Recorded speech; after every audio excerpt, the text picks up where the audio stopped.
Welcome, everybody, to Respawn Please, the weekly video game podcast where two dum-dums come together to talk all things video games. I'm your host, Jesús. And with me, as always, is the magnanimous. Is that a word? That is a word. I don't know what it means, but it is a word. Ell. Hello. No, I know. Like there is a word magnanim. I don't know if I'm saying it. I don't know if I'm pronouncing it right. Is what I'm saying. Gotcha. It just means you're great, like the great Ell. Gotcha. Yeah. Nice. It is a word. I just didn't know if I was saying it correctly. Got you. Nice. But anyways, how you doing this week? It's been a week for me, but how are you doing? I'm good. It's been a week for me as well. Just be with like work was like kind of busy, but towards the end of this week, like it kind of eased up on me. But other than that, it's been a little bit of a week. I've just been like worn out almost every night, just like coming home and like, just so much to do. But anyway, other than that, it's been good. How about you? It has been busy. I'm going on vacation next week. I say vacation, but like I'm not doing anything.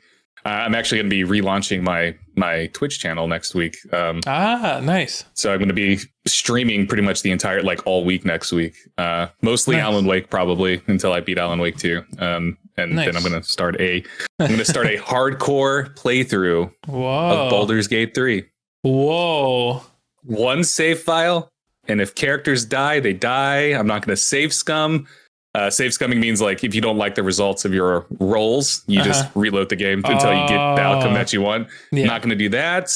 But if a character dies, they stay dead. So there's other rules that I'm applying to it as well. But I'm going to start a Baldur's Gate hardcore playthrough. Just to make the game a little bit more challenging. How does it work with the Baldur's Gate? You get one save. So like, let's say, you get to a certain point. Is it one save for like the entire playthrough? Yeah, one save for the entire playthrough. The only exception I'm going to make, there are certain things that can break quests. Oh, okay. I don't know if they've been patched. Like in my playthrough at launch, I did something that really screwed me over in a quest line because I did something out of order. And because I messed it up, the game wouldn't let me talk to a certain NPC, but I needed to talk to them to advance a quest. And so, I had to like roll back several saves. So I might have backup saves, but like I will try to only have that singular save that I play from. And if like I hit a bug, then I will roll back to an earlier save. But like if I hit a game breaking bug, basically, I will roll back as far as I need to. But for the most part, it'll just be that one save. Okay. And no saves coming. So no saves coming. I'm not going to come back. Oh, now it's dark again. The fuck? Stupid sun. Stay. It's a cloudy day outside. So gotcha. I think the lighting is going to fluctuate. I'll just keep it as is in case it gets brighter again. Nice. But yeah, so that's my plan for next week is just Alan Wake 2, Baldur's Gate 3.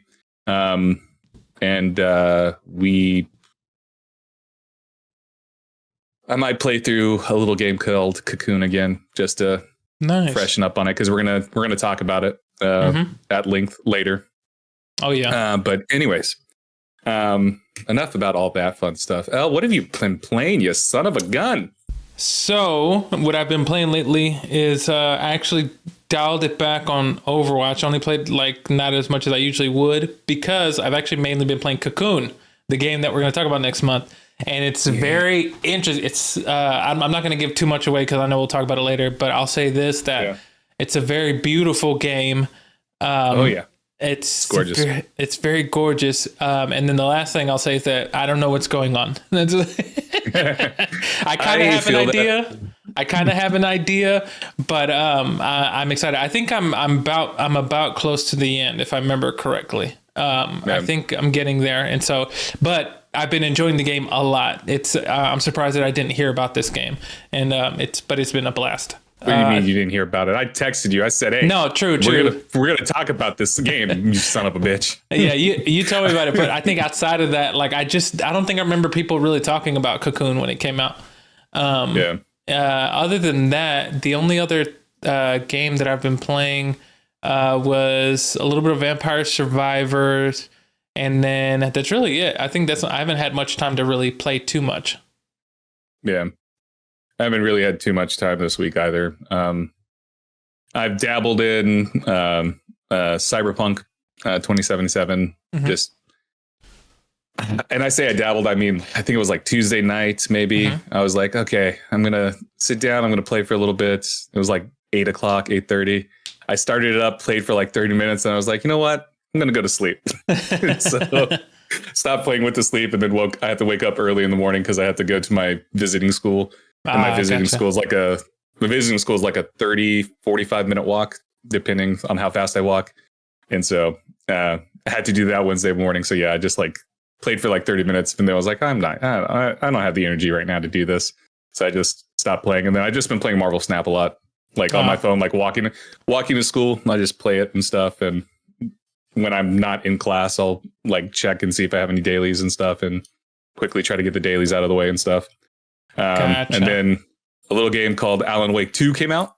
Yes. Which I'll stream. I'm going to stream next week, but I've already been playing it. I'm about chapter 3. I just finished chapter 3 last night, so I'm starting chapter 4. I think that's right. And it's amazing. Like, we're going to talk about Alan Wake 2. Like, it's amazing. It's wonderful. Like, nice. I'm already like, you know me, I already loved Alan Wake to begin with. Of course, yeah. And so like, I love Alan Wake. I love Control. So like, I love Remedy games, like going all the way back to Max Payne. Like, I love the Max Payne games too. So yeah. Like I just love Remedy games. I think they're just so unique and fun. And Alan Wake 2, man, I didn't think anything would top sound design. Dead Space, like the Dead Space sound design from earlier this year. But man, the sound design for Alan Wake is just so fucking good. Like, it's incredible. Nice. It really captures the atmosphere, the music the music is amazing, like, and comes in at the right times. There's this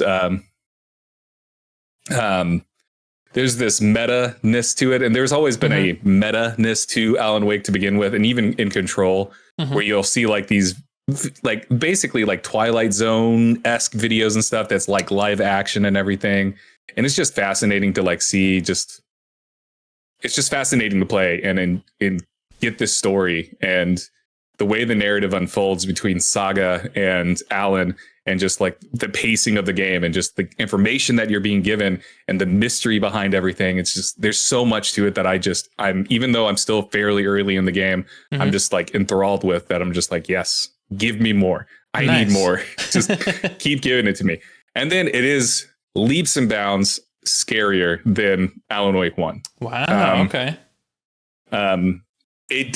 I will say some of the scares are more like jump scares. Okay. I don't like jump scares. I think jump scares are cheap things to have in like horror things. Because like, you shouldn't rely on just something going, exactly. Like, with the loud noise behind it.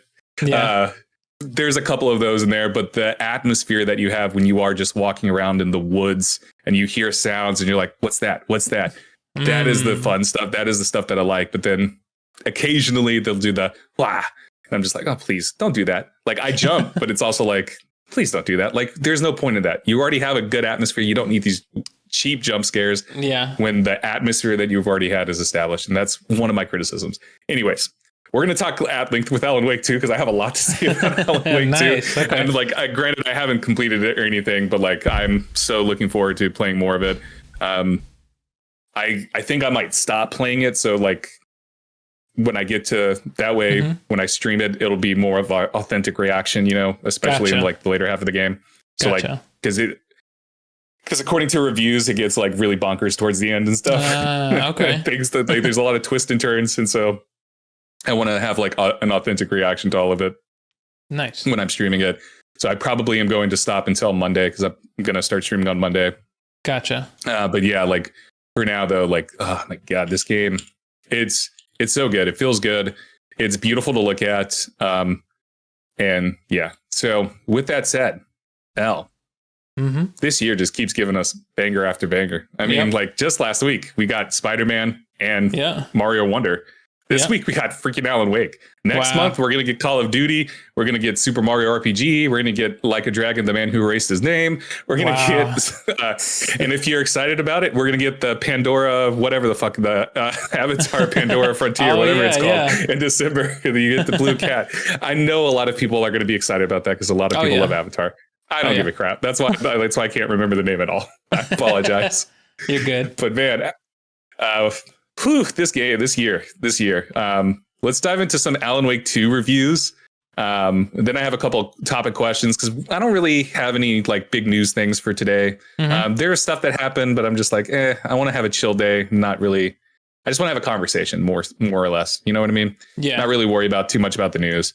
But I do want to talk about Alan Wake 2 reviews. So Alan Wake 2 currently sits at an 89 on OpenCritic. IGN's Tristan Ogilvie gave it a 9 out of 10, saying Alan Wake 2 delivers one of the boldest and most brain-bending survival horror storylines this side of Silent Hill 2. Presents it with uniformly immaculate art direction and audio design, and reinvigorates the series' signature light-based shooting as though it's been locked and loaded with a fresh pack of energizers. I love that. I love that sentence there. It was hard to say, but I like it. Even though its skill upgrade system still seems a little super flurry. Can't say words. I'm sorry. I'm stumbling. Seems superfluous. There we go. Seems a little superfluous. And there were a few repeated cliches in Saga story that stuck in my craw. I don't even know what that means. I nonetheless found both sides of this twisted tale to be endlessly fascinating, frequently fear-inducing, and consistently surprising. Alan Wake 2 is a superb survival horror sequel that makes the cult classic original seem like it's like a little more than a rough first draft by comparison. I stumbled through that. I apologize, everyone, for my horrible reading of that.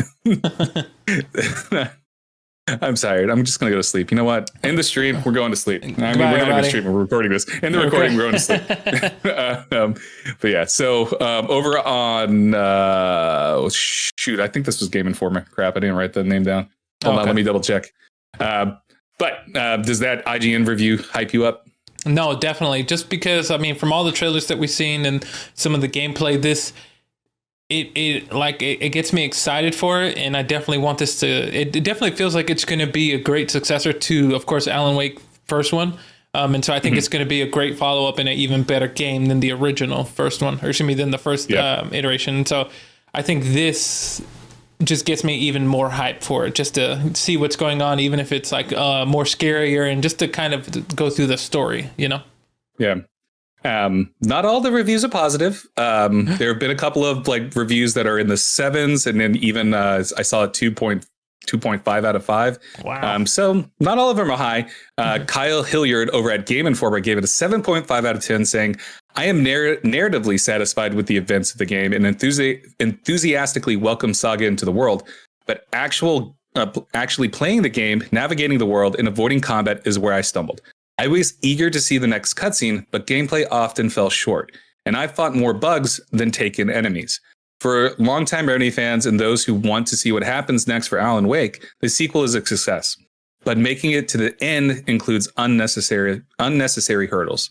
And this actually is something I wanted to point out here. A lot of the reviews point this out, that the gameplay kind of is just okay. Like either you're going to enjoy it or you're not. And there is quite a few bugs, I will say. I will say there are quite a few bugs. I've gotten quite a few bugs. One of my favorite bugs was in the openings. In the opening area, when you get out of the car, you're playing as Saga first. Saga is a new character introduced. She's an FBI agent investigating murders in Bright Falls. And anyways, you get called to Lake Cauldron, and you get out of your car, and you have your partner with you. And my partner, his name's Casey. He looks at me. He's like, okay, let's go find this murder. and he starts walking, and then he just like goes into the ground and disappears. He just goes into the ground, disappears, but I can still hear him talking. He's just saying words. I'm just like, okay, I guess he's here. And so I'm just following along, like the trail, because like it's pretty obvious where I needed to go. But I'm assuming I was supposed to follow him because he's just talking. He's just talking the entire time. He's gone though. He's gone to oblivion, but he's still talking. So funny. And then I get to the murder scene, and then he just starts rising out of the dead body. It was weird. That's hilarious. And it was just like, I was like, okay, this doesn't happen. This is not supposed to happen. This did not happen because I've seen other people play it and stuff. And yeah, he follows you, like you follow him down there and stuff, and he'll like be like, okay, I'll wait for you. If you walk away from him to go look around, he'll be like, okay, I'll wait for you. So like, yeah, he follows you. It was just really funny that he like disappeared for the entire time, and then he just started rising out of the body when I was approaching it, because they were so like, funny. Okay, let's investigate the body, and he just starts rising out of it. I'm like, okay, cool. It was the funniest glitch, because I was like, this is bizarre. So yeah, there are a lot of bugs. I had other bugs too. A lot of flickering. I've had a lot of flickering, like in the background, like things popping in, popping out, textures disappearing at times and then coming back. So I've had a lot of that on the bug side of things already in my, what is it? Probably like 6-7 hours of playing now. Okay. There has been a lot of that. So there are bugs. I don't think any of them are game breaking. At least I haven't. Oh, that's a lie. Similar to what happened to me in Baldur's Gate 2 or Baldur's Gate 3. I did something out of order. So so in between chapter 1 and chapter 2, chapter 2 started, and Casey is talking to me. He's like, oh my God, that guy turned into a monster, or whatever the hell he was saying. And Saga's like, oh, we need to investigate what's going on. And he started talking, but I cut him off because I picked up an item to read. I picked up an item to read. And then I heard Saga go, we need to figure out what's going on. But the item I picked up told me what was going on and where I needed to go, but the game didn't register that. And so I was stuck in a room not knowing what to do, because like I went to my case files, because like one of the cool things, I actually enjoy this a lot. One of the cool things about Alan Wake 2 is that you have a case board, and you put like pictures in there, and you're trying to build like a case and like put pieces together and stuff. And I went to that thinking, okay, maybe I need to just put pieces together, but I like put all the pieces and clues that I had together already on the board.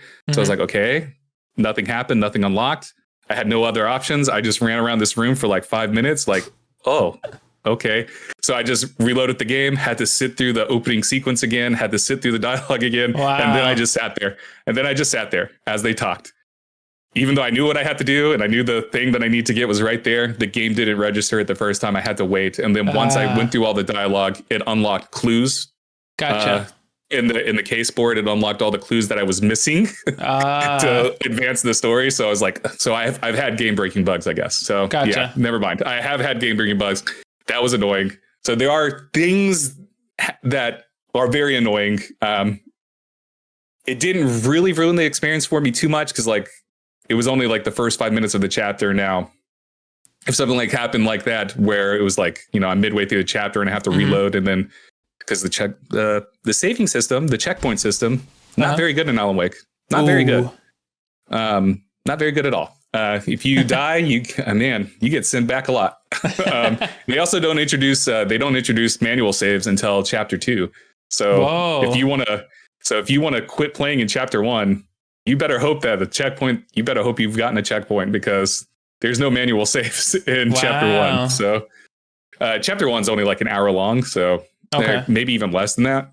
But yeah, so like, yeah. And that's if you don't do any exploring.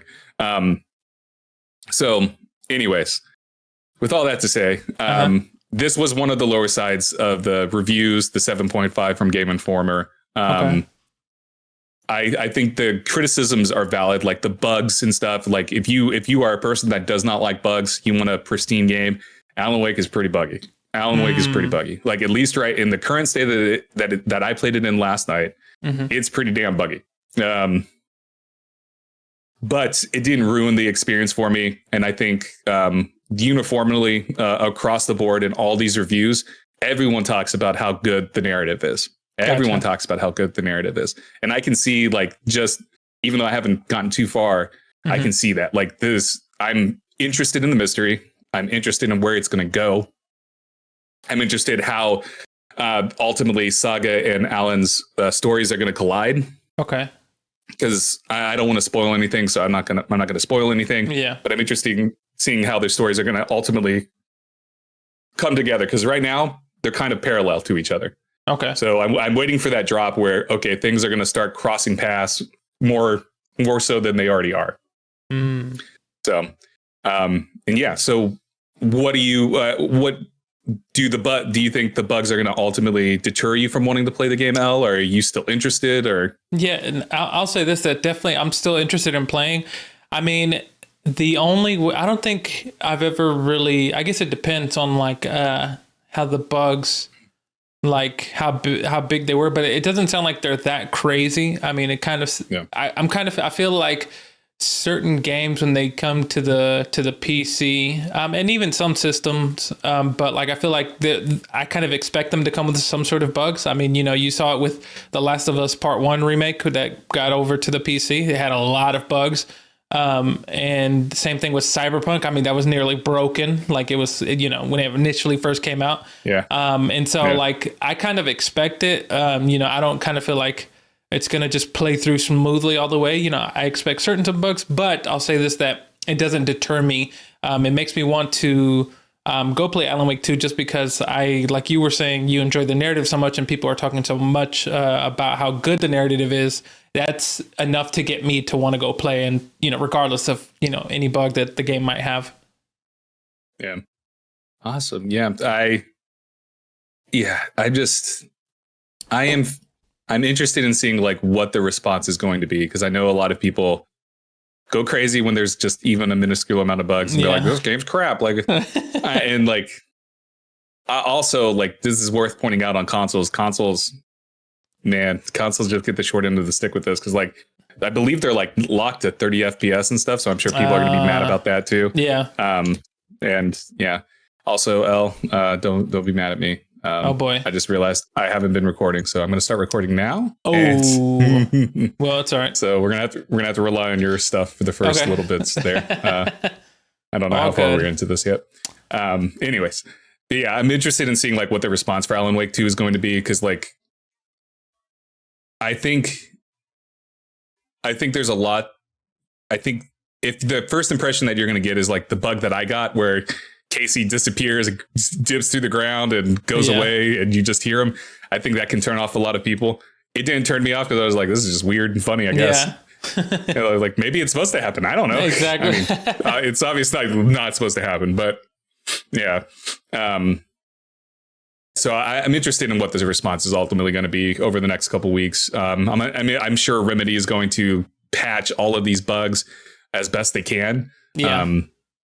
I fully expect like game breaking bugs like the one I got for Chapter 2. Those will probably get fixed, hopefully, where they'll let you like pick up things out of order and not mess up the process, hopefully. Because like that is annoying when you have to go, oh crap, okay, I messed this up, I have to redo this and that. And I'm trying to think of what else. So far, like there hasn't been too much. I haven't been getting too crazy with combats. Combat feels fine. Like when it does happen, it feels fine. It's like, it's very similar to Alan Wake 1, where you have to have a flashlight to like weaken the people and then shoot them.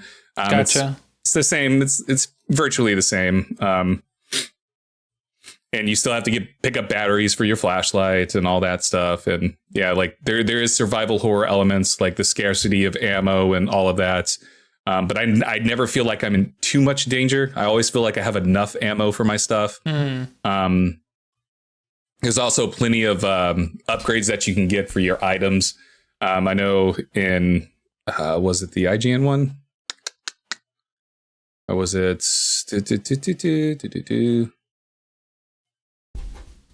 I can't remember which one. Which one was this? Yeah, the IGN one talking about the skill upgrade system. It is kind of pointless. I mean, it's nice to like get boosting your damage and like being able to reload faster and stuff like that. That's cool and everything. But it's also like, even without it, I never felt like I was in danger. I just started doing it because I kept getting like the thing, you upgrades. I'm like, okay, I guess I'll do it. Whatever. It's also easy to find like the upgrade pieces. So you have to find like the manuscript pieces to upgrade. They're in lunch boxes. Whatever. They're in lunch boxes to get pieces of a manuscript to unlock. And then when you do an upgrade, you'll hear Alan going, "Oh, and she upgraded her gun and stuff." So it's interesting. Some of the, do you remember the game Bastion? The game Bastion at all? I think so. Yeah, I think so. It's it was one of the early Supergiant games. The folks that made Hades and all that. Yeah. There was a narrator for that would narrate everything you do in the game. It's like this country dude. Alan sort of does that with Saga because hilarious. It's not really a spoiler because it tells you pretty early on that Alan is just writing the story of Saga as you go. And so like anytime you upgrade something, Alan will make a little comment going, "Oh, she's shooting faster than she ever shot before," and stuff like that. It's like, okay, whatever.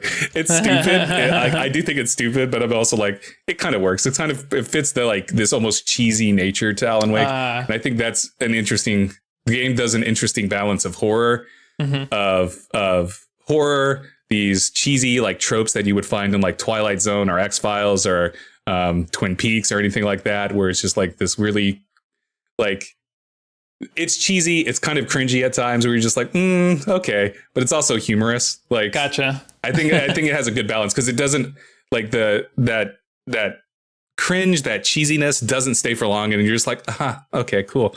Like it doesn't bug me. Does that make sense? Like it's not something that really, it makes you go, okay, and then you laugh about it because it is kind of stupid, and then you move on. But then it also balances really well with the seriousness of what's going on because this is a murder mystery. It starts off as a murder mystery and then quickly goes into the supernatural. And like at the beginning of chapter 2, when you're talking to Casey is straight up like, "Dude, this is supernatural." And it's like, okay, you didn't have to say that. Like, I already understood. Like, this dude just came back to life. Of course, this is supernatural. Like, that's what hilarious. The hell? You didn't have to say it out loud. So it's things like that, like little dialogue things like that. That it's like, this is stupid and cheesy, but also kind of fits like what is happening. Because like, Alan Wake is a writer, and Alan Wake, he's a prolific writer, but he's not a very good writer. Is the best way I could say it. Yeah. And that kind of cheesiness comes through because that's what you would find in like a detective novel or something like that, where it's just like, it's turning supernatural. It's like, whatever, man. Okay, whatever. But like, it's things like that make it entertaining for me, like as a player, like narratively, like I'm just like, this works. Like it brings me into the world more and just makes it more enjoyable for me. Nice. Then the final thing I want to talk about with Alan Wake 2. I'm sorry, I'm rambling and going on because I'm so excited about this game. So just cut me off at any time. Sorry for the long-winded stuff. No, it's all good. It's all good. When after you go through in chapter 1, when you finally go to Bright Falls, man, it was it brought me back to 2010 when I was playing Alan Wake, and you first go to Bright Falls. The layout of the town is the same, pretty much. And like, it looks the same. Like, obviously it looks prettier and stuff, but it was just like one of those things where we got there and I was like, oh man, this is Alan Wake, baby. Yeah. Like, I was just like, yes. And so I was just, like getting back to Bright Falls and just seeing it. I was like, hell yeah. Getting to the diner. They brought you to that freaking diner that you get to in the first game when you meet Rose. Rose is back in this game. If you haven't played Alan Wake 1, none of this means anything to you, but like they brought her back and like Rose is still weird. She makes a weird comment to Saga. Is like, "Hey, I know you, your daughter drowned." And then Saga's like, "What the fuck are you talking about? My daughter never drowned. What are you talking about?" Oh, wow. And she was like, and then Rose is like, "I can't believe you don't remember this." It's like, so I'm interested in seeing where that's going to go. Yeah. Cause like, I'm just like, this is weird. And that goes back to like the Twin Peaks, Twilight Zone-esque nature of the game, where it definitely feels, like a television show. Like the first Alan Wake was episodic in terms of you have episode 1, episode 2, episode 3, and it had a flow to it, and it still has that here. And I think that is something that I applaud for Alan Wake 2 is keeping that feeling like, oh, this is a TV show. This feels like a TV show. When chapter 1 ends, or episode 1 ends, whatever they call it, when it ends on a cliffhanger, and you're just like, holy shit. When chapter 2 ends, it ends on a cliffhanger, and you're like, holy shit. When chapter 3 ends, and it's just like every time it picks the perfect time to give you that break that like, this is the end of the episode. You can stop here. You can go do something else, come back and watch or play this again. You get what I'm saying? Yeah. So like it just ends on like the perfect beat almost every time. And I'm just like, God, this feels so good. Because the first Alan Wake did that as well, where every episode felt like it ended on a perfect like cliffhanger beat that was like, you can walk away or you can keep playing to see what happens next. And I think that's the strength of Alan Wake 2 is that it makes you want to see what's going to come next. It makes you want to know what is going on in the story, what's going to happen next. It makes you want to know. And so that's what I love so far about Alan Wake 2. Nice. You know, I'm super high on it right now. It could easily go off the rails from the sounds of the reviews and stuff. It doesn't. It stays. I mean, it gets weird, but like Remedy makes weird games to begin with because like Max Payne gets weird. Control gets weird. Alan Wake was weird, like got weird. So I'm fully expecting like weird to happen. And it's already getting weird for me. So, yeah. Nice. This whole episode's about Alan Wake, y'all. Sorry. That's all. This is why I didn't want to do is I just wanted to talk about Alan Wake 2 and then just have Ell listen the entire time. Ell, I didn't say anything. Just listen, hear me ramble.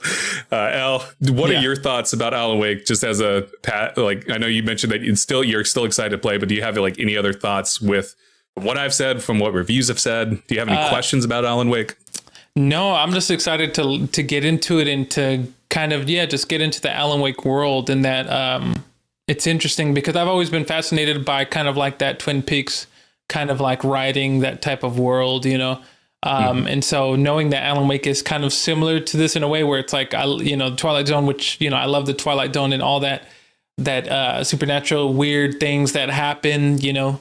To me, that's really cool. And I like that a lot. And so it just gets me excited to when I do eventually get to Alan Wake 2. Yeah. I will say, like, I saw the game director and writer go, oh yeah, you don't need to play Alan Wake 1 to understand what's going on. I don't agree with that, at least not yet, because there's a lot of stuff that's referenced to Alan, like just within the episodes I've played, where I'm like, oof, this would be kind of confusing if you don't have knowledge of Alan Wake. Gotcha. Like if you don't know anything about Alan Wake, I feel like some of this stuff would be confusing. Maybe I'm wrong. Maybe a person without any knowledge of Alan Wake can come in here, but like, I feel like there's just like certain characters like Rose. If you don't know who Rose is and like what happens to her into the first game, why it's so weird that she's acting this way in this game. And like like there's just things that I find it hard to believe, like you'll get a full like, I think you can get an enjoyable experience. I should say that. I think you can follow along. I think if you pay attention, especially when you're playing a saga, I think that's the strength of the game, is that it starts you with saga before you get to Alan. Sorry, I just burped. But even then, I still feel like there's things that are going on in the background. There's characters that are introduced that if you don't know who they are, then it kind of doesn't really strengthen. If you don't know who they are, it kind of just makes you go, huh, okay, cool. Like there's a character called Nightingale. You meet him he's in chapter 1. And yeah, if you don't know his history, it's kind of like, oh, he's just this dude. He's just a dude. He's a dude that just woke up naked. Sorry, spoiler. He's like in the first like 2. You actually play him at the beginning of the game. Okay. Sorry, spoilers. But yeah, like if you don't know who he is, then it's just like, oh, okay, he's just a guy. He's just a guy living in this town and weird shit's happening.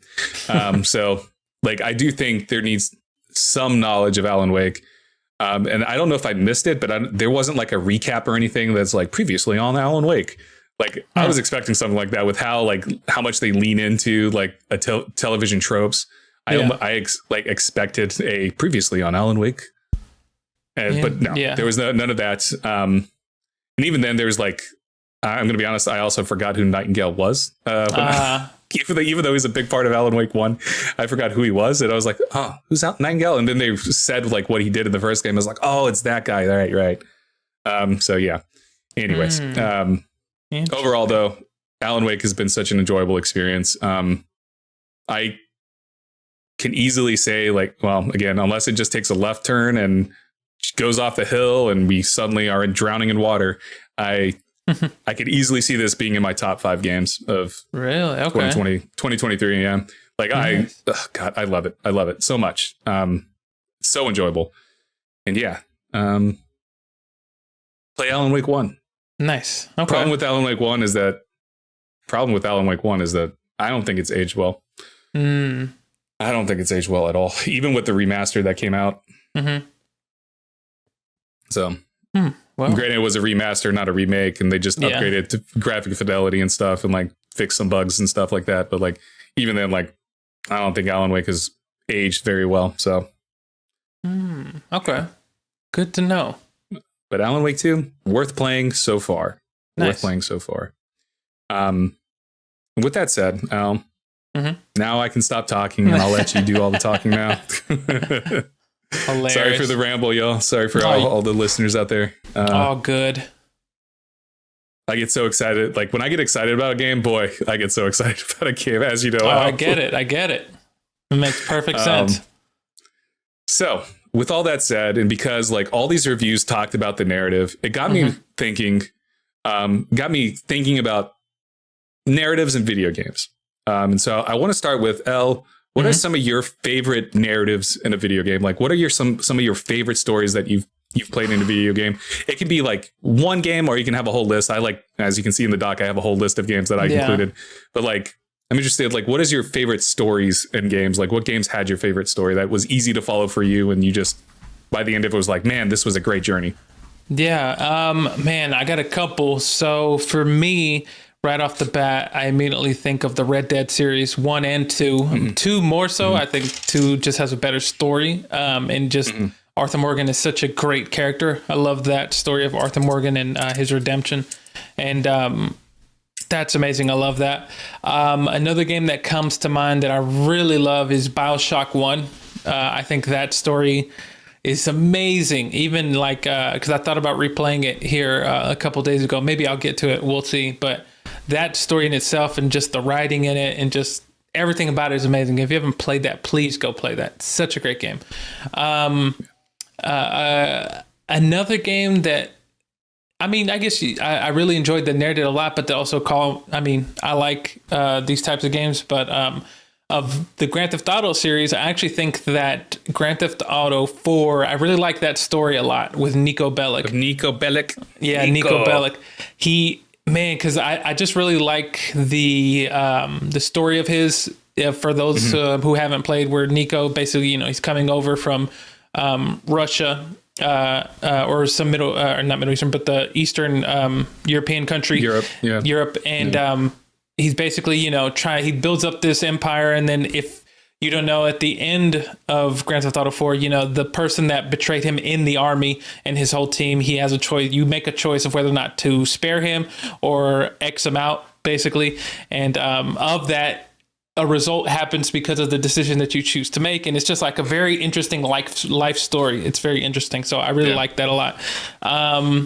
Besides that, he's from Yugoslavia. Thank you. Yugoslavia. Yeah, and the Yugoslavia Wars, whatever that means. It's an actual war, so it's actual events. I'm just an ignorant dum-dum.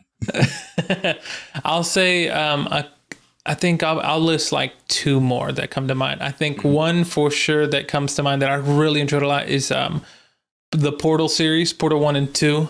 Such great writing. Such a good story. Such a great story. Such a great twist. Portal 2 I guess it would be more writing than story, but yeah, anyways. True. Sorry. No, I think, Portal 2 has a great story. I love that narrative.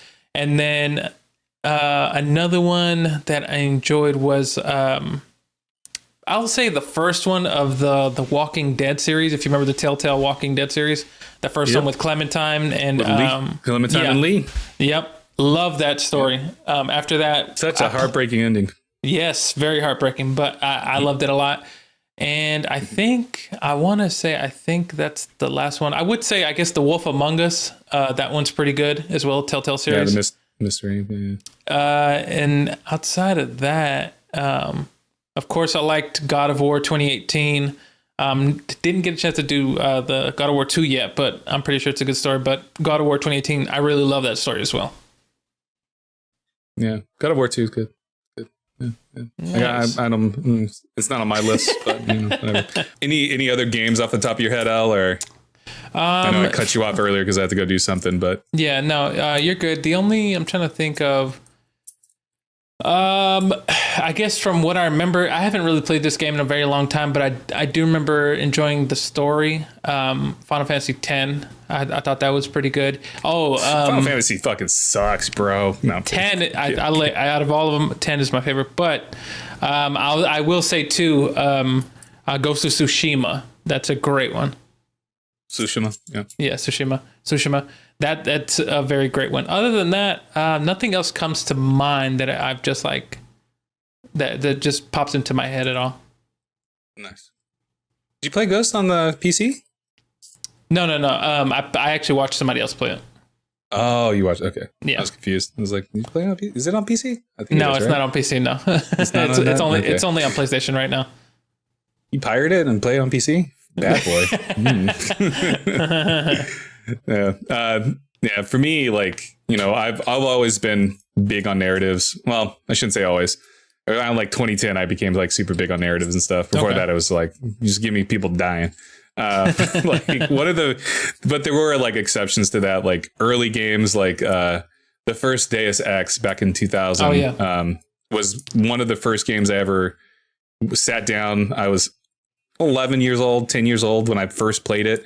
Probably shouldn't have been playing it that young, but like it's an intriguing game because like of just like all the conspiracy stuff that was going on, like how the story was unfolding and like trying to piece together things going on.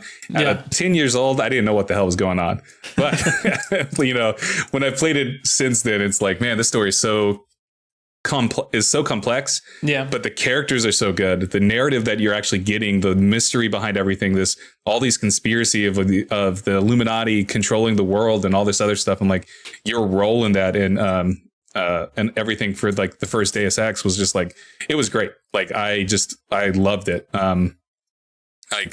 So that was like one of the first games that I've ever that's one of the first narrative games I ever actually completed beyond a Star Wars game. I completed like Shadows of the Empire for Star Wars and stuff and all that. But like Deus Ex was the first like narrative driven game where the narrative was like the important aspect that I completed. Cause like, I wouldn't say Mario's, story for Mario, whatever. Maybe Zelda Ocarina of Time story is important. I don't know. Yeah. We're going to talk about Zelda stuff here in a second though. So like the first Deus Ex game, though, was the first one I can remember where I was just like, man, this story is so cool.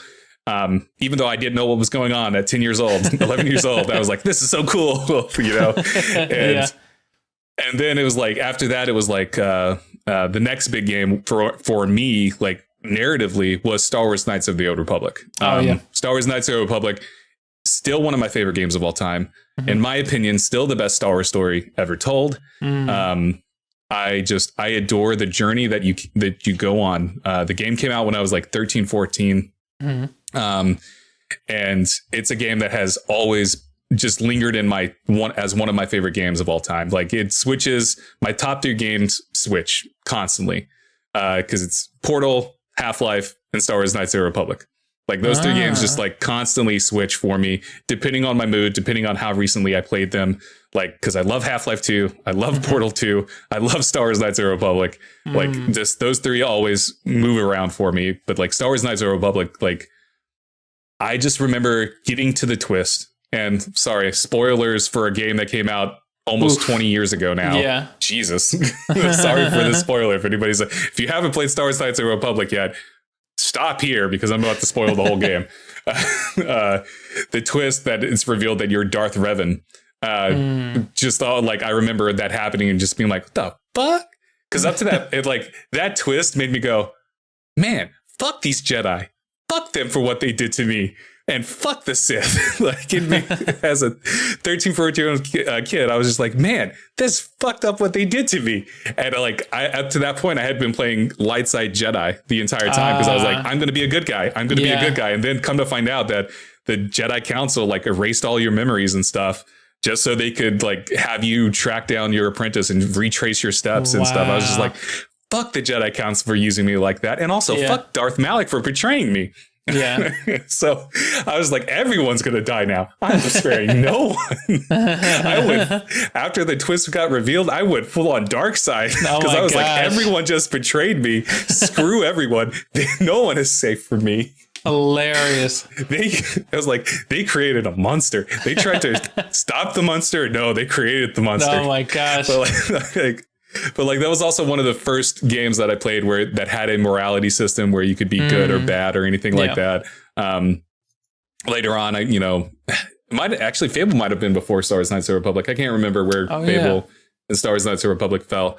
I've never been I love Fable. I don't care about their stories at all. Like the story for Fable has never been that great. They're just fun games. They're fun, like time wasting games. Gotcha. But like, Star Wars Knights of the Republic still lingers for me. Still one of my favorite games of all time. The Mass Effect trilogy. This is a cop out because for me, Matt, if you only play one Mass Effect game, then you're like, you've never completed the story for Mass Effect. To really appreciate the story for Mass Effect, you really do need to play all three of them. And I stand by that. Mass Effect 3 is my favorite Mass Effect. Okay. And it's just because of like all the payoffs that you get in Mass Effect 3. Like Mass Effect as a whole, you really need to play from start to finish. You need to play Mass Effect 1, you need to play Mass Effect 2, you need to play Mass Effect 3. Because that's really where the story shines. Like it's more about the character stories, the individual characters that you meet, like Garrus and Tali and Rex and Mordin and Thane and all these other characters that you meet along the way, who join you, who fight for you, who die for you, who die with you, who die for you, who die protecting the galaxy. Like, man, like the culmination of everything in Mass Effect 3, there's still so many moments in Mass Effect 3 that when I think about them, I'm just like, oh God, this breaks my heart. Like, some of them break my heart, and then some of them make me go, yes, I did this. Like a moment that breaks my heart every freaking time, because there's nothing like, I can't lie to Mordin Solus. He's a Solarian. He his backstory is that he helped recreate the genophage to keep the what is Rex's race? The Krogans. Keep the Krogans from repopulating. The genophage like makes them like, it lowers their birth rate basically. So the Krogans can't repopulate the galaxy, because Krogans, if they didn't have the genophage, could reproduce very quickly. They were like rabbits. They would fuck and just produce like a billion kids. And so the genophage was meant to like tame that. And it really destroyed the Krogan society and Krogan people and all that. And one of Mordin Solus's last acts was to reverse the genophage. And you can stop him. You have a choice to like stop him and stuff and have him not do that and all this other stuff. But that's a shitty thing to do. It's a really shitty thing to do. But like his sacrifice that he makes, because he goes on, because he wants to reverse the genophage as one of his like last acts alive, and he knows he's going to die. He knows like what he's about to do is going to help the people, and also he's going to die in the process. And just his cutscene where he's going up the elevator, he's singing a song that is really funny. I don't remember the exact words, but it's a really funny song. He sings it when you first meet him in Mass Effect 2. And so in Mass Effect 3, he's singing the song, and then like everything is exploding around him. And he does his like final line, I had to do it, so someone might have messed up. And then he dies. And it just, I don't know how to explain how much that hit me, because like, he was one of my favorite characters in the Mass Effect trilogy. I just loved his character. He was almost like a comedic character in a way, but also serious at the same time. And I loved his character. And so like his moment always gets me. The moment that Thane dies always gets me. And it's, if you get this moment with the character Thane, his son, if you reunite his son in Mass Effect 2 with him, in Mass Effect 3, when Thane dies, his son is at his bedside as Thane is dying. And Thane wants to have a final prayer. And when Shepard asks, why is he praying? I thought he already asked for forgiveness. His son goes, oh, that prayer wasn't for him. It was for you. That always breaks me. Like, that just breaks my fucking heart. Like, I'm thinking about it now. It makes me want to cry. Cause like all the shit that you've done up to that point, it's like, yeah, nobody sat down and just was like, dude, how are you doing, Shepard? Like, how is your psyche going along? And just like that moment was always hit me. And it's such a special moment in Mass Effect 3 that, like, when people say Mass Effect 3 sucks and it's like the worst of the trilogy, I'm like, how can you say that when you have these beautiful moments with these characters that you've built relationships up with up to that point? Like, yes, the overarching story from Mass Effect 3 is not that like cohesive and not that interesting, but it's the individual stories. And I think that's the strength of Mass Effect from start to finish. Was it was more about the characters that you meet along the way and their stories.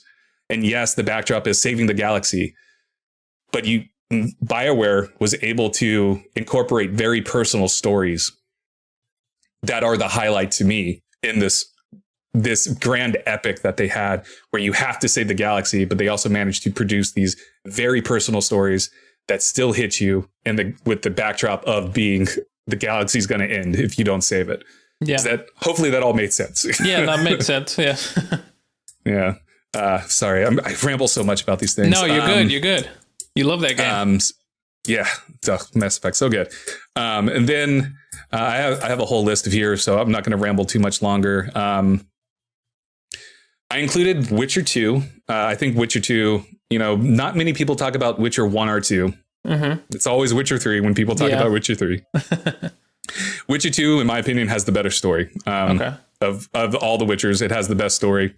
I just love it. I love the political intrigue of it. And just learning the journey, the split journey that you go on, where you are given a chance to go one way or this other way. And depending on the choices you make, very different things happen. Very different things happen that when the stories come back together, finally, the outcomes are going to be drastically different. And so that's what I really like and appreciate about Witcher 2 is just like the different paths that you can take and which side you ultimately choose to follow. Because they feel very different, and like that you get different quests, you meet different characters, you just do different things that I really appreciate. Geralt meets different characters and all that. And so it's a fascinating way to, it was an interesting way to do that. And there was a lot of replayability with Witcher 2 in that regard, just to see, okay, if I go to this path, what's going to happen over here? Gotcha. And so that's what I love about Witcher 2. Witcher 3, its story is okay. Like its main story is okay, but its expansion, its final expansion, Blood and Wine, is one of the best expansions, best DLCs, whatever you want to call it, in a game ever. It's incredible. Like, you just need to go play, like, if you play Witcher 3 and you don't want to sit through all of the stuff before Blood and Wine, just hop right into Blood and Wine, because Witcher 3 lets you start from one of the expansions if you want. So if you don't care about anything with Witcher 3, like stuff with Ciri and everything, you can just jump into Blood and Wine and get an incredible story, because like Blood and Wine is phenomenal. It's just a really good story. And it actually made me think about Cyberpunk 2077 with Phantom Liberty. And it makes me go, man, CD Projekt Red actually knows how to make expansions, because like Phantom Liberty is incredible too. Like, holy crap. Blood and Wine was incredible. Phantom Liberty is incredible. Like, CD Projekt Red knows how to make narratives, and it's like, just do that in your base game, you know? So yeah. So there's those two. And then I'd be remiss to say if like Baldur's Gate 3, man. Yeah. Like Baldur's Gate 3 is the highlight of this year for me. Like, just the more I think about it, the more I play it, the more I watch other people play it, the more I see things happening for people that are like, man, that never happened for me. They're taking this in a completely different direction than I did. It's just, oh God, like just the amount of choices and paths you can take in Baldur's Gate 3 is just incredible. And just like the scope and scale of the narrative is so fascinating to me, because again, there's so many different paths that you can take, and players will, you know, what happens for you is not going to happen for me. You know, what happens for me is not going to happen to you. Because like, if I never told you about the talk to animals, right, you probably never would have done that, right? Exactly. So you would have missed out on some cool stuff. Because there's a lot of cool stuff that animals will tell you, like backstory stuff or like quests that they will give you and stuff like that. So like, yeah, you'll miss it. Like there's a lot of stuff you can easily miss out on if you don't know the steps you need to take to do it. You know what I mean? Gotcha. So like, yeah. So Baldur's Gate 3, like narratively, like I think is incredible. I think it's the ambition that makes it interesting for me. Cause like, it's just, the scale of it is just so fascinating. Oh yeah. With all that said, Al, to kind of bring this down just a little bit. What are some, what did I just do? What are some of your least favorite narratives in a game? Or narratives that don't resonate with you, but everyone loves? Like, what are some games that everyone loves, but never resonate with you on the story level, are just games that you don't really care for the story? That's a good question. There's two that come to mind. Three. And it's funny because one of these I'm actually going to give a chance because they recently, or I don't know if it's come out already. It might have, or it might be coming out soon. They are making a remaster. But I'll say the first one that comes to mind is Metal Gear Solid. That narrative does not really hit with me at all. It sounds like a very confusing movie, like with everything that happens. Is this the one that you said is getting a remake? Right? I know they're getting a remake for Delta, but I was referring to the remaster of the first Metal Gears. Yeah, it came out this past week. Oh, okay. Well, there you go. Yeah. Yeah, it came out this past week. Because I really wanted to go through and play one. To middling reviews. So. Ooh. Well, I wanted to go back and play 70 one. Something on. Yeah. And so, yeah, that one. It's like the story. I don't know sometimes whether or not to take the story serious at all. You know, it doesn't make sense at all. I'm with you there. Like, our friend Ron. is obsessed with Metal Gear, and like, man, I wish I could love something as much as he loves Metal Gear, because like he loves Metal Gear. Like, I mean, I love Mass Effect, but like I don't think that is anything to like his love of Metal Gear, because I'm just like, okay, yeah, and like, man, I've tried playing them, you know, too. And I've like read wikis, I've watched videos, and I'm just like, I don't understand. Like, I don't know why people think this is cool. Like, it just doesn't make sense. Yeah, I agree 100%. Some of the stuff that I've just seen people talk about as far as like the history or like the story in it. And I'm like, how does one even get to this point? Like, what does the writer's room look like in this game? You know, and they're just throwing stuff against the wall and they're like, yeah, let's do this. And, you know, but rating comes in. He's a ninja, cyborg ninja. What? Exactly. But he can block bullets with his sword. Exactly. So, okay, cool. Let's go for it. Yeah, it's like, I guess, hey, we just got to roll with it. That's definitely one, because I do want to play the first Metal Gear and then possibly Sons of Liberty, because I remember playing that when I was younger and I didn't finish it because I was very confused. But I want to try it again just to kind of see what it is. But so that's one. Another series that comes to mind that I don't know if I say this and it'll be right, but I know a lot of people do like this series, but I never really got the Uncharted series, like that whole thing. Like for me, it just wasn't that attractive. I get why people like it, but for me, I was just like, it just wasn't too exciting, so to speak. And then it's really about the set pieces for Uncharted. The set pieces are incredible. Okay. Like, I agree with you. I don't think the story is that strong. Like, it's this, the narrative story is not that strong. I think the character beats are strong, but the like overarching narrative isn't. And then it's all about the set pieces, and the set pieces are some of the best set pieces in a game. Like just sitting there, just appreciating the scale that they have.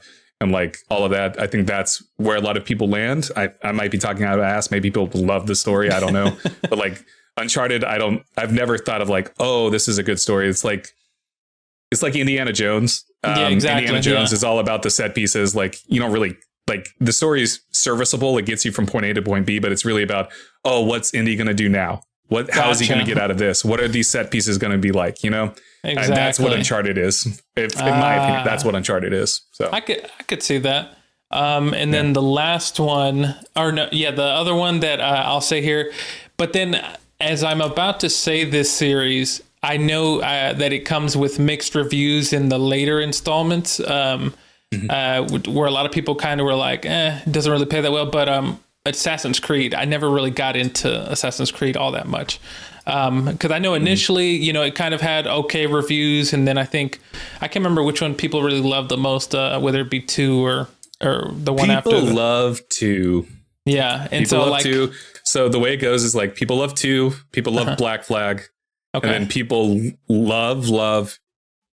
They either hate or love Assassin's Creed Odyssey. Oh, okay. So, gotcha. And then everything else is just kind of like, if you like Assassin's Creed, then you like those games. You get what I'm saying? So yeah, that makes sense. Yeah, but yeah, it was 2, 4, and then whatever number Odyssey was. So yeah. And so I say for me, I guess that's the story of Assassin's Creed just didn't really draw me in it all that much. Maybe I just didn't really give it a fair chance. I'll say that. But overall, every time they would announce another Assassin's Creed, I'd be like, all right, okay, I don't care about that game. But those are the ones that come to mind for me that I just didn't really care for all that much. Yeah. So to backtrack a little bit on Metal Gear Solid. So yeah, they have the Master Collection on Steam right now. Oh, okay. It has mixed reviews. The user score is mixed, and a lot of them are saying, don't buy this game right now. The menus suck. The controls suck. Don't buy it on. It came out October 24th though. So yeah, it was earlier this week. It was earlier this Tuesday.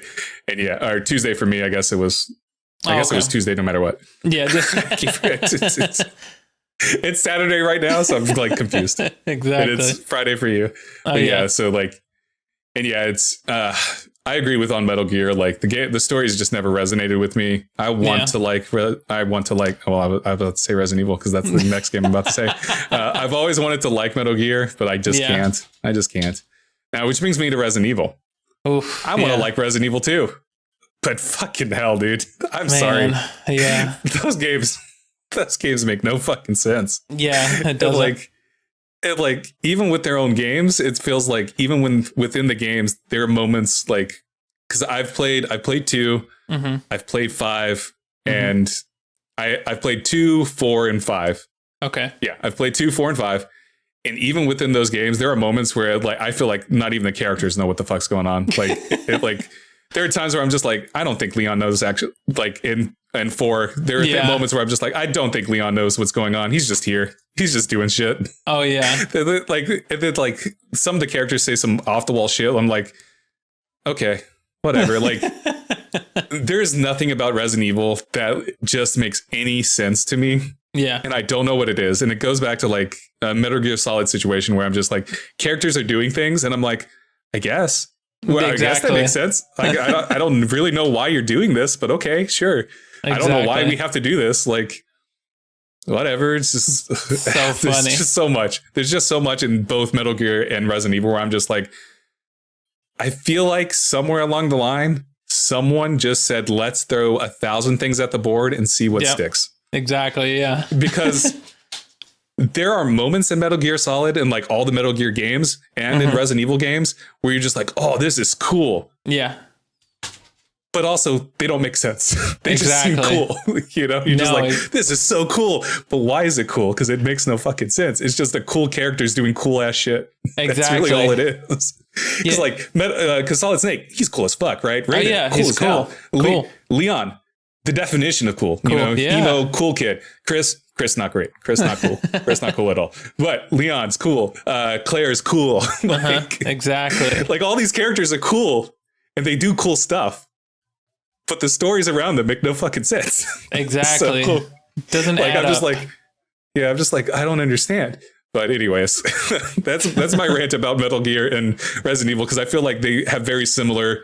My feelings towards them are very similar in that. Yeah. I just such cool characters and they have cool concepts. But when you start looking at them as individuals, you're just like, none of it makes sense. These pieces don't fit. Exactly. So, another game that I'm sure people are gonna get pissed off about. It's gonna be the millionth time I talk about this. I gotta wipe my brow. Okay. because we're gonna get so much hate for this. Elden Ring. Ooh.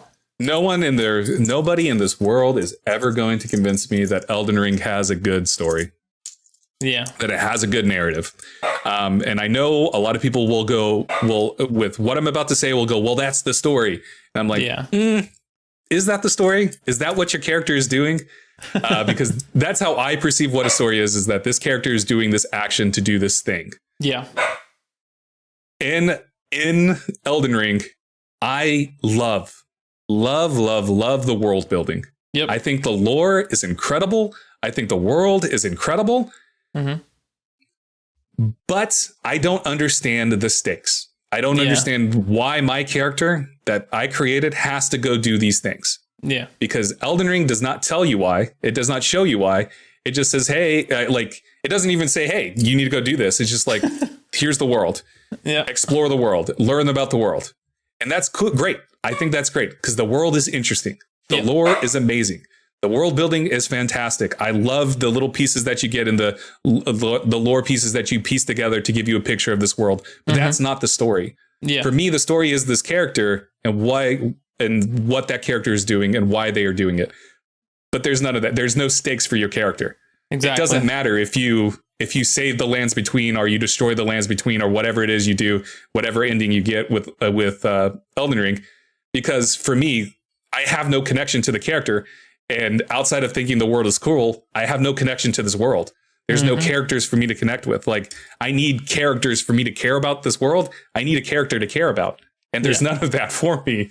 And so that's why I would say, like, for me, Elden Ring does not have a good story because I don't give a shit about any of these characters that you meet along the way because they go, oh, my daughter is dying. Go save her. Okay. Why? Why should I save her? What's in it for me? Like, what are the stakes for this? And you get there and she's dead anyway. So it's like, whatever.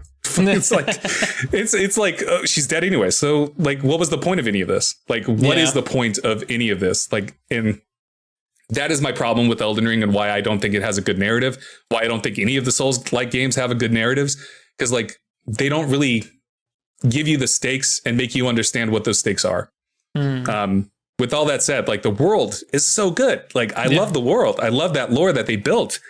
And like, I love reading wikis and watching videos of explaining like, oh, this character is this, and this is their role in this world. And this is what happened to this character. I'm like, great, but that's not the story. That's just the backdrop of this world. That's not the journey that your character is going on. And maybe, you know, people talk about, oh, you need to expand your horizons with like that. That's what this story is for this game. And I was like, that doesn't make sense to me. Cause like, my character had no influence on any of that happened. Yeah. My character has no stakes in any of what you're telling me. So does that make sense for you? Do you feel that with Elden Ring? Yeah, definitely. Because Elden Ring is one of those games, man, where like I agree with what you said, where the world in itself is amazing. It's beautiful. The lore of the world is great.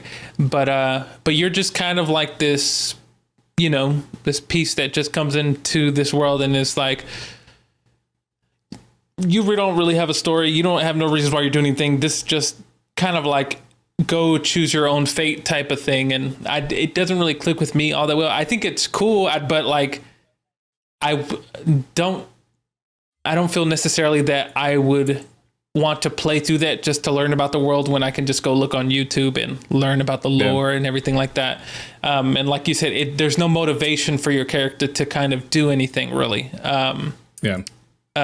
Or if there is, you have to go dig deep and find what your motivation is. It isn't told to you at all, you know? Yeah, for sure. Like, and like, I had a train of thought and I forgot it. Shit.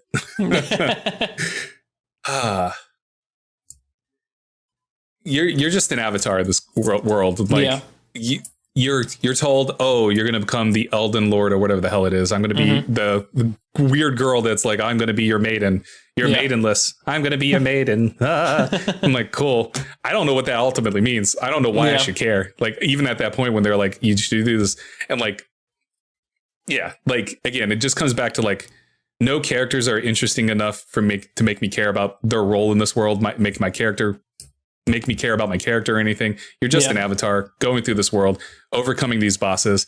And I mean, that's what the core of the game is. And maybe that's why Resident Evil, why Elden Ring doesn't resonate with me. It's just like, Yeah, like I would rather, like you said, go watch a video, go read wikis or something to get the lore rather than playing the game, because like I don't want to bash my head against the wall trying to get a piece of weapon that has a description that will tell me the story of this freaking boss that I just fought. I'm like, that's not enjoyment for me. Like, exactly. Period. End of story. Yeah. That is not enjoy. I don't want to spend 2-3 hours fighting the same boss over and over again just so I can learn about their lore from the piece of equipment they drop. That's not interesting or fun to me. And I know a lot of people love it, and I'm glad they love it. I'm glad people love Elden Ring, because Elden Ring is fundamentally an amazing game. Mm-hmm. It's just not for me.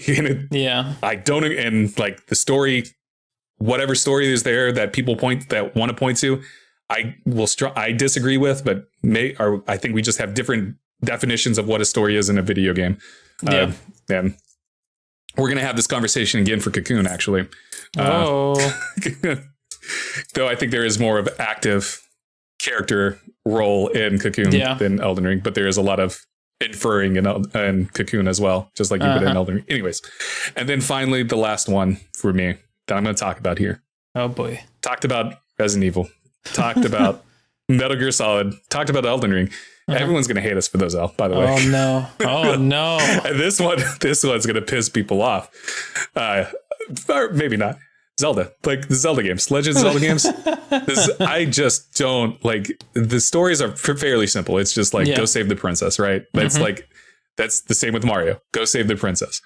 I think Zelda takes it a little bit further because they do have interesting characters. I think there are characters in like Twilight Princess and what's the GameCube one? Wind Waker. Yeah. And then even in the Tears of a Kingdom and stuff, I know there are characters that people absolutely love, and they have like actual stories and quests and stuff for those characters. But like, I've just never, for some reason, been able to get into the Zelda lore. And because I've never been able to get into the Zelda lore, I can't get into the narratives that they're trying to tell either. Because like, to me, it's just like, it's just go save the princess. Yeah. Why should I? What's in it for Link? I think Ocarina of Time does a little bit better because like in Ocarina of Time, his like village gets burned down, right? Something like making that up. Yeah, I don't know. I'm not even too sure. I don't know. I haven't played Ocarina of Time in years. And like, I've only ever watched people play Twilight Princess and Wind Waker. So, and then I've attempted Tears of the Kingdom. I have it on my Switch somewhere, wherever my Switch is at. But yeah, like they are.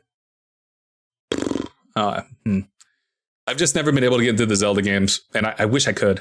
Like, this is actually a situation where I think there is a narrative there that I do think is good, but I've just never been able to get into it. Does that make sense? No, definitely. Yeah, because I know I actually watched some video trying to like people putting the timeline of Zelda and like the whole process. And even they with themselves were like, this is a very confusing timeline, just to let you know, because it kind of falls into the thing of like, well, there's like different alternative parallel realities. And so like, this is what happens when this, and then it's like, it's a lot of confusion. And so it's kind of difficult if you try to go through like all the Zelda games, like you're kind of like jumping around, so to speak. And so some of it makes sense, some of it doesn't. And you kind of have to be aware of that. And so definitely I was just, like you said, I just try to keep it very simple. Like this is just Link trying to save Zelda or trying to save Hyrule from Ganondorf or whatever the big baddie is. And that's really all it is, plain and simple. But outside of that, I agree with what you said. Yeah. Cause it's hit or miss. And for me, the Zelda games, they haven't really pulled me in, even though I do want to give them a chance, especially Tears of the Kingdom and I forgot the name of the one right before Tears of the Kingdom. Breath of the Wild. Breath of the Wild. Thank you. And so I do want to give those a chance because people love them and I want to give them a chance. Yeah. But, I'm just not like running to play them just because something about them just doesn't really pull me in yet, Yeah, I agree. Like, I want to like them. I want to play them. But like, it's hard. I know our friends Blitz and Little Dove, they love Tears of the Kingdom. Blitz mentioned when I was talking about Tears of the Kingdom a couple months ago on my stream back in like June or whatever. I mentioned like I just can't get into it because I don't care about the story. He was like, oh, well, maybe you should go play Breath of the Wild so you can know about some of these characters. And that way their stories and these characters will resonate with you in Tears of the Kingdom.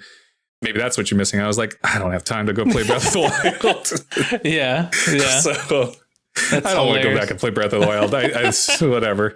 So I'm just like, I guess I'm just not gonna, like, maybe that's my own fault. Maybe because I'm not willing to go back and play the previous games and stuff. Maybe that's why I'm not getting the full understanding of the game and stuff. But like, it's entirely possible that's what it is. But like, even then, like watching videos and stuff, I'm just like, whatever. Yeah. It doesn't make me want to go out and play. So exactly. And yeah. There's one other game that I know that a lot of people love. A lot of people love this game. I fucking hate it. I hate it so much. Oh boy. Motherfucking Stray. God, fucking Stray sucks so bad. That's my usual rant about Stray. Okay. Of anyways. course. And it's not. It has nothing to do with the narrative. I just think that game sucks. That's hilarious. It's actually on sale right now on Steam. Oh, nice. I probably won't buy it, but you don't want to go play as a cat? You know, hey, like they have the Steam Scream sale going on right now, and Stray is listed as one of them. Like, what was scary about Stray? Why is Stray scary? What is scary about that game? There's nothing scary about Stray. The game, you play a cat. The cat's not scary. There's nothing scary. What is this? Why is it being classified as a horror game now? That's hilarious. This is some bullshit. I mean, I guess it's scary because of how bad it is. Whatever. Oh my gosh. I say that it has an overwhelmingly positive score in Steam with 100,000 plus reviews. That's hilarious. Let me pull back a little bit on this joke because this is just a bit I do. I don't actually think Stray is a bad game. I just never understood why that game. Because I think it's a fine game. I never understood why it like exploded the way it did, and I guess it's just because of the cat. Probably, yeah, because people love the cat. Yeah. Anyway, it's so funny. Do we have time for one more question? I feel like we've been going on for a long time. But I'll let you answer this question. I'll give that question to you, and then you can answer it, and then I don't need to answer it. All right. So the final question I have for you, to continue this idea with narratives, do you prefer a strong narrative and okay gameplay, or a weak narrative with strong gameplay? Oh, that's a good question. Can a narrative make up for gameplay shortcomings? And I'm asking that because of what a lot of reviews are saying about Alan Wake, where the gameplay is not that the gameplay is okay, it's serviceable. Yeah. But the strength is the narrative. And so a lot of reviews are highlighting that the narrative for Alan Wake, and sorry, bringing it back to Alan Wake, bridging the gap there, reconnecting everything. Everyone's saying like Alan Wake's story is so good, but the gameplay it's just okay. Yeah. So do you feel like that is something that you gravitate towards? Or do you feel like you need to have a strong story no matter what and strong gameplay? That's interesting. I'll say this, that I think the narrative definitely needs to be, it can be stronger than the gameplay. I say that because I think that if I think of all the games that I enjoyed where the narrative was very strong and the gameplay was also strong, or not really necessarily strong, but maybe a little bit, weaker. Because what's going to happen is I'm going to want to continue to play the game because of how great the story is. And how good it is, and I'm going to want to see it to the end. Because, I mean, even when I think of, like, let's say God of War 2018, and as much as I enjoyed that story, the gameplay loop of it was, very repetitive. It was fine, but you were just doing the same thing, just, killing people, fighting all these gods and stuff like that. I know, man. Yeah. That platinum journey for God of War 2018. Boy, oh boy, was I so fucking pissed. Exactly. It maybe not. It took God of War being a 5 out of 5 game for me to being a 4 out of 5, 3 out of 5. Because oh God. I was just so sick of the fucking game by the end of the platinum list. And it's all because I chased the platinum. Yeah. If I hadn't chased it, I think I would have been fine. But that's so funny. Yeah. And I mean, don't get me wrong. They have their cinematic moments where you're, fighting, you have I forget what they're called, where you're just hitting O or something to do some sort of like movement into whatever giant or giant beast that you're fighting. Yeah. Cinematic fight or whatever, which is cool.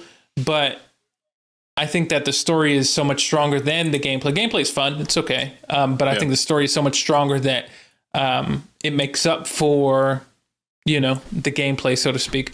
And so I prefer that the story be stronger than the gameplay. It would make up for me, and it wouldn't really have me thinking too much about the narrative, because if the story sucks, I'm not going to want to play at all. Like if I'm not just getting grabbed into it, then I'm really like, oh, this is a waste of my time. I'll go find something else to play, Yeah. I think I'm pretty much in the same boat, because Elden Ring gameplay is phenomenal. Oh yeah. Like it does feel good to play. But because again, the story, there was no story there or nothing for me to connect with, that it turned me away from wanting to experience the world and stuff, because I just, again, don't have the patience for that. And I feel like that's the case for a lot of the Souls-like games. We're going to talk about Lies of P in the future. Oh, so I'm not going to spoil it. I don't want to spoil too much about this, but Lies of P maybe breaks the mold a little bit for me. Okay. So we'll talk about that. We'll talk about that come December, because I'm still playing through it. I know you haven't started it yet, right? So no, not yet. I'm going to start it here soon. It sounds like, which one was that? Ash? Yeah, that's Ash. She's barking at somebody out the window. Ash is telling you to start now. She's like, start playing that right now. Play Lies of P now, bitch. Exactly. Yeah, so the Elden Ring would definitely fall into that category of I need a strong narrative, because gameplay can only take me so far. Agreed. And this is a tricky thing for me too, because I can play games like Stellaris and Crusader Kings, and for people who don't know what those are, those are 4X strategy games, and there is no story for them. There isn't. It's just gameplay. But what makes me keep playing them is the story that I can create within this world. Yeah. And I think that's the magic of some games, where you're able to create the story that you can, depending on how far your imagination can take you. Yeah. For games like Crusader Kings and Stellaris, I'm able to craft my own story. When I'm playing Stellaris, exploring the galaxy and building this empire, a lot of it is me fulfilling this weird Star Wars fixation that I have of creating an empire, ruling the galaxy, and how I'm going to rule the galaxy and blow up planets when they piss me off. Yeah. So it's I'm creating my own narrative around that, and I think that's a fun aspect of that. And same with The Sims, right? Yeah. The Sims gameplay, is tried and true. Sims has been around for what, 2001, 2002, something like that. Yeah, it's been for a while. Maybe before that. And Sims gameplay, nearly perfect. Yeah. Just that gameplay loop that you get addicted to, where you're just oh, I gotta keep these fucking Sims alive. We're gonna live this Sim life, because you're building a story with these characters, right? You're trying to live their lives. They're going to fall in love. You see them fall in love. You see them start a family. You see them work their jobs and stuff. All of that sounds boring as hell, but for some reason that gameplay just clicks with you. Yeah. So I think there are games where that gameplay is so strong, where you are able to craft your own narrative that works with that. I hope this all makes sense. Cause definitely. Cause there are games like that where it is they encourage you to make your own story. Yeah. It is make your own story. And I think, Starfield, I know a lot of people are going to say Starfield not great. We're going to talk about Starfield later, but I think that's one of the strengths of Starfield is that it's make your own story, go explore this galaxy, make your own story, and just see what you can do. And it's things like that I love when a game is go make your own story. I wish Elden Ring said that, whereas go make your own story. It doesn't do that. I wish it did. It's just go fight boss, whatever. So it's such a complicated question, because I do gravitate towards the strong narrative will get me through okay gameplay. One of the games that I can think of that has a strong narrative to a point. This is a very specific game where the gameplay, not good at all. I don't like the gameplay for it, but I play this game and I have fond memories of this game because I love the story. And that is a game called Alpha Protocol. Protocol. Al, you've seen me play this game back in the dorm days. I remember. It's the RPG espionage game. It says RPG espionage on the box. It's by Obsidian. It's actually by Obsidian. You know, I know you like Obsidian, Outer Worlds. But yeah, the story, I love the story because it's an espionage, you know, spy thriller RPG. You're trying to solve this mystery. You're trying to stop this terrorist organization. And then you learn that, there's other people doing more shit. Like, it's almost like Deus Ex in a way where it's like there's higher ups, there's like an Illuminati-esque thing controlling the world and stuff. And you're trying to figure out what's going on.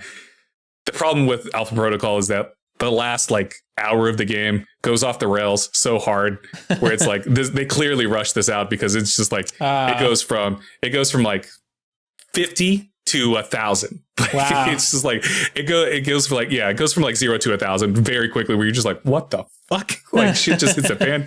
There's depending on how you interact with this character. In the last like hour of the game, depending on how you interact with this character, you're strapped to a table. You're drugged up. This Russian lady comes in. I think she was Russian. I don't remember. And she's like, you've been tempting me so much. And now I'm just going to have my way with you. And maybe I might be misremembering this, but I'm pretty sure that that's how that went. Where she's like, you're mine now. And then you have sex with her. Wow. You're strapped to your table and like, there's, I think I'm misremembering this, but this is how I remember it. So yeah, but this all happens in like the last like hour and a half of the game where you're just like, the fuck. And it all depends on how you interacted with her. If you were like a piece of shit to her the entire time, she won't do anything with you and stuff like that. But like if you like flirt with her casually and stuff, she's like, we're gonna fuck. My gosh, I remember that happening and I was just like, what the fuck is this game? Why did they do this? So like the game, like I was intrigued by the narrative, but the gameplay is not good. Like the gameplay just is not good. It's not fun anyways. Gotcha. That's hilarious. I think I'm misremembering that. I'm sorry if I am, but that's how I remember it. That's how I remember it. So anyways, nice. Are there any other games that you can think of off the top of your head? None that I can think of that come off the top of the head for me. No, sorry. Are there any games that just have weak narratives but fantastic gameplay, but you still just don't enjoy? That's a good. I can think of one other, but I'm trying to think of that have weak narratives. The only thing that's coming up to me is, and this is like back in the day, the only thing that I think the narrative was okay, but the gameplay was a lot more fun, was one of the two from the series, one from Naughty Dog, or no, Naughty Dog made both of them. The Ratchet and Clank series, as well as the Jak and Daxter series. Some of the Jak and Daxter narratives, I think I can't remember if it was one or two. I thought it was a little weak. But Naughty Dog did not do Ratchet and Clank. It was Insomniac. Oh, sorry, Insomniac. Sorry, Insomniac. Yeah. Put some respect on Insomniac's name. Sorry. But God damn. Jak and Daxter is very fun to play. The gameplay is very fun just because of like how you interact in the first one and how it jumps from two into a more futuristic world. Whereas in one, it kind of feels like you're in a very prehistoric world. And then Ratchet and Clank is a lot of fun just because of all the different weapons and all the different abilities that they have. Like you can freeze people, turn them into sheep, make them dance, do all these different things. It's super fun. But the story is just very like A to B type of story, like A, B to the end. Yeah. And so it's a very simple story, but the gameplay is so fun that regardless of whatever happens in the story, you just play through because of how fun it is to use your weapons and to like beat bosses and stuff like that. Yeah. I agree with Jak and Daxter. I don't agree with Ratchet and Clank. I think Ratchet and Clank, perfect game. How dare you? What? How dare you? I love Ratchet. I love Clank. It's fun, but like the early Ratchet and Clank games, if like I remember I used to be a big fan where I played 1, 2, 3, and I think because I even love the titles Ratchet and Clank Up Your Arsenal. Like that one was very there's Going Commando, and then there was, I can't remember the third one, or Going Commando was the second one, I think. because I think Up Your Arsenal was the fourth one. And there was one more. I can't remember. But I mean, we have Rift Apart. Apart. Yeah. Rift Apart. That's the newest one that's on PC. Yeah. You should play it. It's really good. I do want to play it because I love Ratchet and Clank. I bet. I love it. But if it wasn't $60, I'd buy it right now, but I don't have $60 to spare. I get that. But no, I think, other than that, because like some of the early Ratchet and Clanks, I think the story was kind of a little weaker than the gameplay was, personally. Yeah. Yeah. I have one controversial game here that I'm going to say. The narrative has never been good. Like, I think there's only been one game where I would say the story is actually good. Uh-huh. But the gameplay's fun and the main character is iconic. Okay. That is Halo. Oh, interesting. Halo's story fucking sucks, dude. Let's be real. Halo's fucking story sucks. That's actually a good take. That I actually agree with you on that. The gameplay is so fun. It is, and I would argue in many ways still is. Yeah. The best shooter. Like 2001 Halo. Yeah. Revolutionized what an FPS is, right? Yep. Like the gameplay is phenomenal. Halo 2 took that, still phenomenal gameplay. Yep. Halo 3 took that, still phenomenal gameplay. Halo 4, 5, and was it ODST? Infinite ODST, like they're not that great. Yeah. I think I appreciate Infinite's attempt at open world storytelling. I think they are trying to tell stronger narratives with 4, 5, and Infinite. Yeah. But 5 is just a clusterfuck. Like it's just not good. 4, they tried to introduce too much, I think. And then Infinite, it's going in the right direction with Infinite if they wanted to keep with that. And it doesn't sound like they're going to because, Halo is improving, but the only one that I think that actually had a good story was Reach. Halo Reach. Oh yeah, Halo Reach, yeah. Halo Reach, I do think has the best Halo story and then the only good one out of the series. Because let's be real, Halo 1, the story is that you're on this freaking Halo thing. Yeah. You meet Guilty Spark or whatever the hell his name is, the little robot dude, unlock the flood, and then you blow up the Halo to get it out, whatever. Yeah. Halo 2, the Covenant are attacking Earth and you're trying to save Earth. Great, whatever. Like there's stakes there. There are stakes there. It's like, oh, humanity is going to be wiped out in all three of the original Halo games. It's like, oh yeah, humanity will be wiped out if we don't save it. Great. Yeah, those are the stakes. That's what's at stake. And it's just that the entire game. There's no nuances to character development or anything like that. Exactly. Like Master Chief, cool as hell. Like he's awesome. Yeah. Design wise, his armor's dope as hell. The Spartan armor is dope as hell. Cortana, cool as hell. Yeah. But just what's the guy's name? The black dude's name? Oh, Sergeant.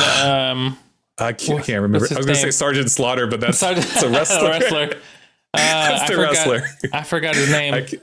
I can't remember his name. He's cool as hell too.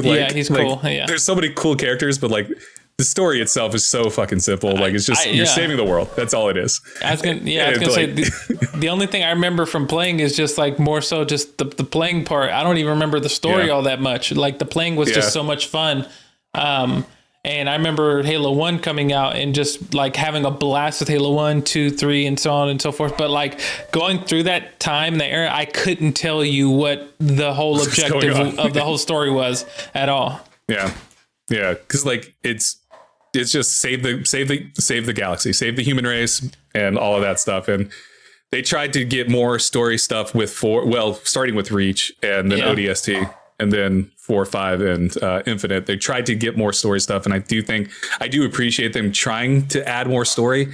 Yeah, but the story almost doesn't work with the established lore that they've already had up to that point. And then to roll this back, I do think the lore of Halo is awesome. But the actual narrative of the games is not. The lore is interesting. The Covenant's fascinating. I love the different aspects to the Covenant. You have the brutes, the elites, the grunts, the jackals, and you have the council, the high I can't remember what they're called, but the council that had the whatever prophets or whatever they were called. And like, I just like the dynamic there. And I like this lore of the Spartans, like how Master Chief was created and like how the other Spartans were created and how they got wiped out because of the Covenant attack on Reach and all of that. Like, there's so much to it that I find fascinating, but the core gameplay, the core games didn't really have a narrative, and it was held together by the gameplay because the gameplay was so strong. Agreed. And so I think that's one of those cases that definitely where the gameplay outshines the narrative in a significant way. And so I think there are exceptions, like where I love narratives. There are exceptions like Halo where the gameplay is just so good and hit at the right time that you're just like, okay, here it is for me. I wish Elden Ring could have been that for me. Yeah. And I know for a lot of people that was Elden Ring for a lot of people these days, because like Elden Ring, obviously, you know, it was one of the best selling games of last year, and it was, you know, making bukus of sales, and people were playing, and people who normally wouldn't play Dark Souls games. So Dark Souls or Elden Ring was very much that kind of game for a lot of people. Just wasn't for me, and I don't think I'm ever going to have that repeated where Halo just hit for me. Yeah, that made me go, yes, this gameplay is what I want in this particular time. Maybe Baldur's Gate 3, but even then, Baldur's Gate 3 for me is the narrative, not really the gameplay. Okay, because like the gameplay is stuff like I'm used to that sort of thing because I play, you know, Dungeons and Dragons and everything. So like for me, it was the narrative. I'm curious with Baldur's Gate 3, is it the narrative that just keeps you going, or do you like the gameplay? Because I've seen people like, I don't really like the gameplay, but I love the story with Baldur's Gate. Or I love the characters. Like I love Asterion, I love Shadowheart, so I keep playing for them. I think it's a combination. I don't mind the gameplay. It's cool, but yeah, the story definitely, I think what is, I'm just drawn to the characters. I think they're well done. And I think they're very likable. And it keeps you wanting to play to see where the story goes. Yeah. Okay. Awesome. So anyways, I'll wind us down because we went on for almost 2 hours now. Granted, there was like a 10-minute break because of me. And then I talked a lot with Alan Brake, the new collaboration with brakes on your car. Alan Brake. No. Okay. Everybody. That's not good. I know. Everybody thanks so much for tuning in. Oh my God. Just picturing Alan Brakes now. Alan Brake, it has his face on him. No. Anyway, everybody, thanks so much for tuning in to the Respawn Please podcast. You can always catch us usually live every Friday at 8 p.m. Eastern Standard Time. But the video version, the edited version of the podcast is always available on Mondays at 9 a.m. Eastern Standard Time, as well as an audio version available everywhere you get podcasts. Make sure to subscribe, hit the like button, hit the bell icon to be notified of future videos, and also make sure to follow us on social media at Respawn Please Podcast on Instagram and TikTok. Thanks so much for tuning in. Thank you all. I appreciate you. I don't love you. Goodbye. Bye.